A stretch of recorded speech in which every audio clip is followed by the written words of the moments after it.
탐정 듣는데 기가 막혀서 말이 안 나오네요. 9579님, 김주환님은 마녀 사냥에 우리 부안해동하는 좀비가 되지는 맙시다.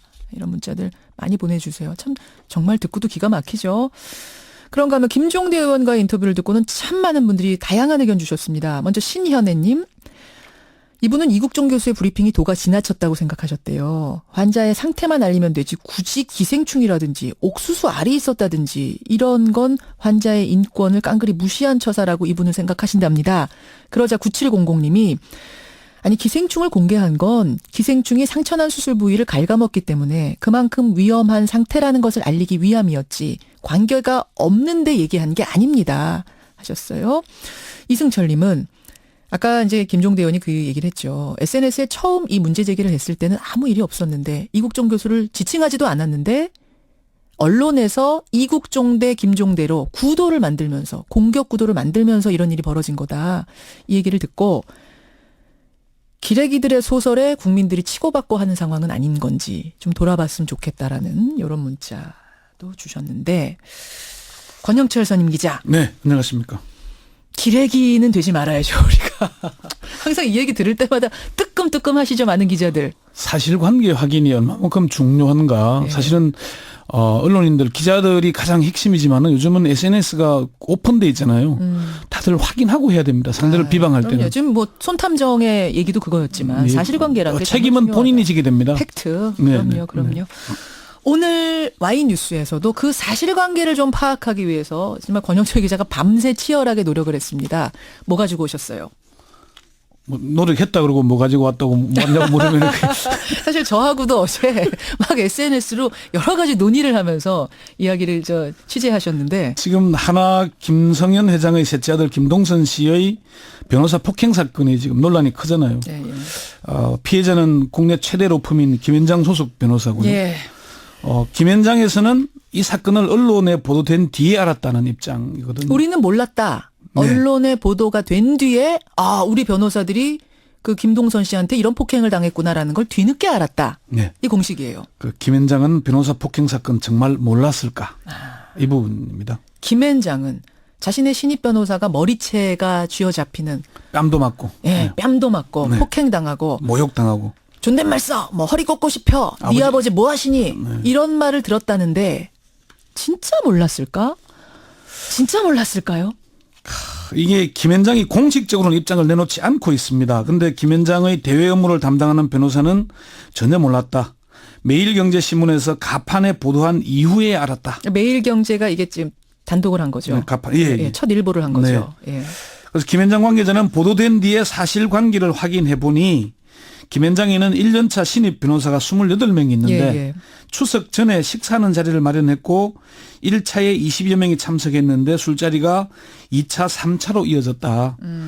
3차에 그 주변에서 따로 술을 마시던 김동선 씨 일행이 합류해서 술을 마시다 일어난 사건이다. 3차에 김동선 씨가 합류하면서 네. 술 마시다 일어난 사건.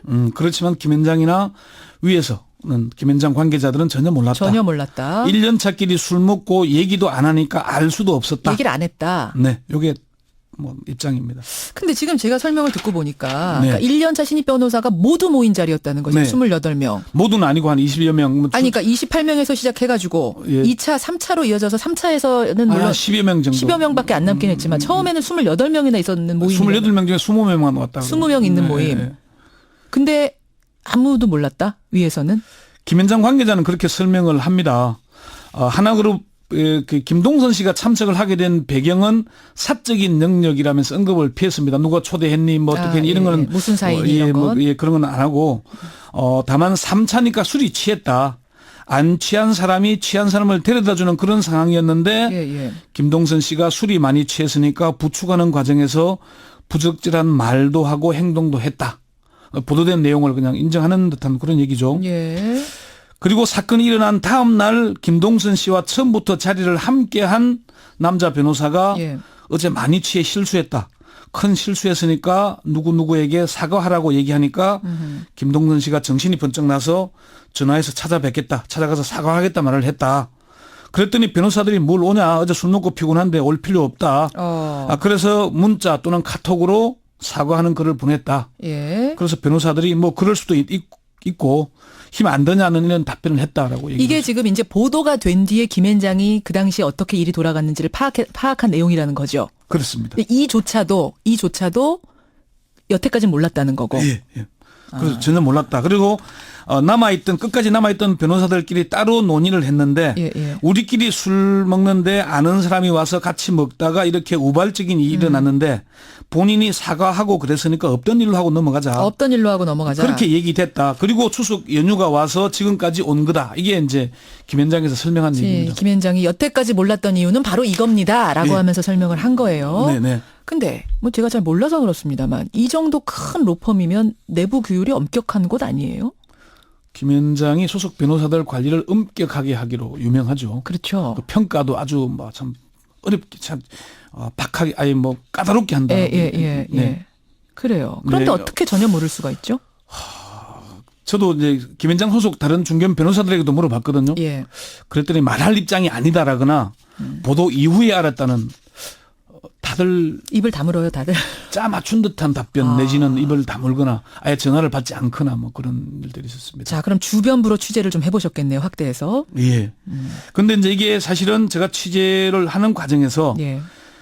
피해를 당한 여 변호사는 A 변호사라고 합시다. 예. 사건화되기를 원했다는 이런 얘기가 들렸습니다. 정작 그 머리채를 잡혔다는 김동선 씨한테 네. 그 변호사는 사건화가 초반에 공개되기를 원했다는 말이 돌아요. 그렇죠. 상당히 분개했고 이 문제가 사건화되기를 바랐다는 거죠. 그렇지만 직접 통화를 하거나 접촉하지는 못했습니다. 예. 당시에 현장에 있었던 변호사들이 침묵하고 있고 외부와의 접촉을 기피하고 있는 상태입니다. 변호사 단체들도 직접 통화는 못 해봤다. 접촉이 안 된다고 얘기하더라고요. 그래요. 그렇지만 당시 현장에 있었던 변호사들과 가까운 사람들을 통해서 당시의 상황이나 피해자들의 심경이 조금씩 흘러나오고 있죠. 지금. 예.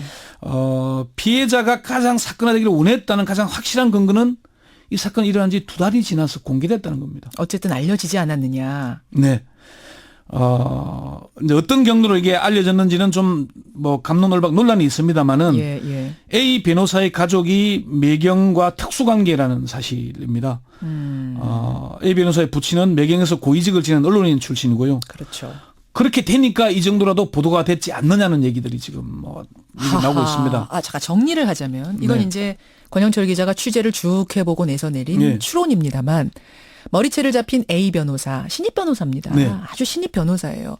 이 변호사는 이 사건이 일어난 후에 공개되기도 원했고 굉장히 화가 나 있었지만 아마 이게 뭐 회사 차원의 공식적인 것이든 아니면 암묵적인 것이든 침묵을 강요당했고 그래서 2달이나 지내오다가 이 A 변호사의 아버지가 언론인 출신이기 때문에 네. 그나마 이 정도라도 뒤늦게 공개된 것이 아닌가. 언론인 출신이고 그 언론에서 공개를 한 거고. 맞아요. 물론 연결 구조는 그게 아닐 수도 있습니다. 뭐 제가 확인한 바로는 수석 기자가 친구 변호사한테 들은 얘기를 가져와서 뭐 기사가 됐다는 얘기도 합니다만 어쨌건 그런 경위가 있다는 거. 그리고 앞서 그 김앤장 관계자의 해명대로라면 이미 사과를 했고 피해자를 포함한 참석자들이 문제 삼지 않기로 했는데 이번 사건이 외부로 알려질 이유가 없는 거 아니겠습니까?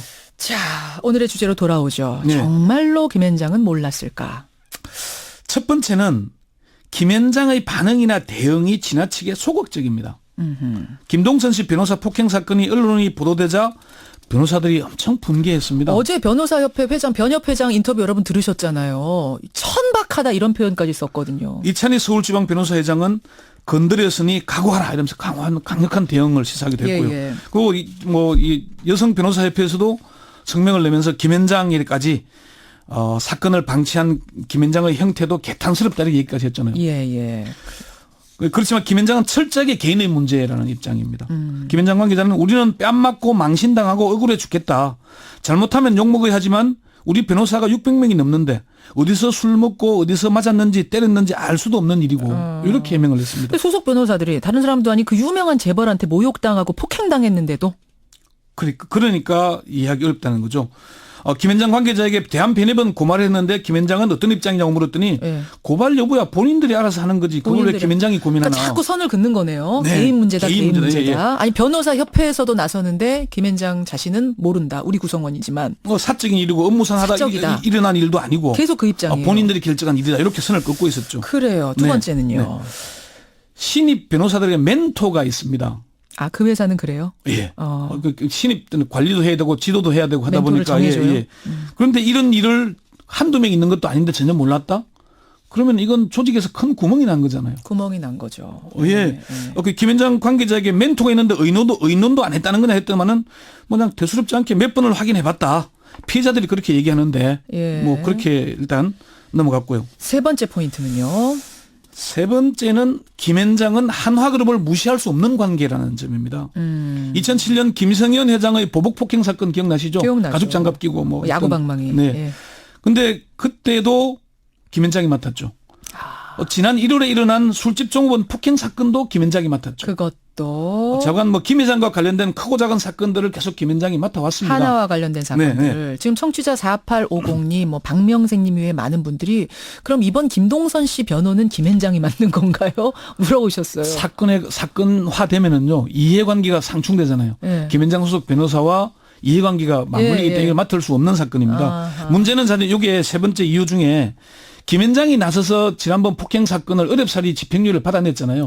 그런데 이게 사건화되면은 집행유예가 취소돼서 실형을 살 수밖에 없는. 자기들이 변호한 건데 지금 변호해서 집행유예가 그러니까 어렵사리 집행유예를 끌어냈는데 야, 그게 깨지는 구조. 희한하네요. 김현장으로서는 희한하네요. 대형 클라이언트 회사에 대한 난처한 입장이잖아요. 난처하니까. 네 번째는 김동선 씨의 사과문이나 김현장의 해명이 짜맞춘 듯 비슷하다는 점입니다. 지금 김동선 씨 입장은 뭐냐면요. 보도 나오기 전까지는 난 하나도 내가 뭔 일 했는지 몰랐다. 아니 그때 사과는 했다 그랬어요. 아까 사과는 했지만 네. 무슨 일이 구체적으로 벌어졌는지는 모르고 기억이 안 났다. 그냥 실수했다고 하길래 사과했다 이거잖아요. 네, 예. 그렇죠. 근데 이게 똑같은 김현장의 입장이에요. 김현장도 그동안 전혀 몰랐다. 몰랐다. 일어나서 알았다. 뭐 그런 얘기. 뭐 그런 얘기인데 사실 김동선 씨가 지난 3월에도 사과를 했잖아요. 했었죠. 사과를 했는데 그 당시 사과문 잠시만 그 들어보시죠. 당시 사건으로 네, 사과했을 예. 때. 진심으로 정말 사죄드립니다. 잘못한 거는 당연히 인정을 하고 그 죄에 따른 어떠한 벌도 달게 받도록 하겠습니다. 그렇게 했는데 이번에도 자숙의 시간을 보내야 할 제가 무리를 일으켜 더욱더 면목이 없다. 앞으로 뭐 적극적으로 상담과 치료를 받아서 다시는 이런 일이 절대 생기지 않도록 하겠다. 이렇게 다시 사과를 하긴 했어요. 예. 어쨌건 이게 김성현 회장과 그 가족들 사건이 잊혀질만 하면 터지고 있잖아요. 예. 변호사들이 상당히 분개하고 있는데 이번에는 제대로 법의 심판을 받도록 해야 한다는 의견들이 많습니다. 이번 사건이 참 여러 가지를 시사합니다. 하나는 우리나라 재벌가 아직도 이런 문화가 남아있구나라는 것 하나와 우리가 요즘 가장 문제 삼고 있는 그 갑질이 또 한 번 벌어졌구나. 이 두 가지를 시사하는 사건이었습니다. 국내 최대 로펌이 꼼짝 못할 정도의. 그러니까 말입니다. 어떻게 되는지 끝까지 보겠습니다. 권영철 기자 수고하셨습니다. 네.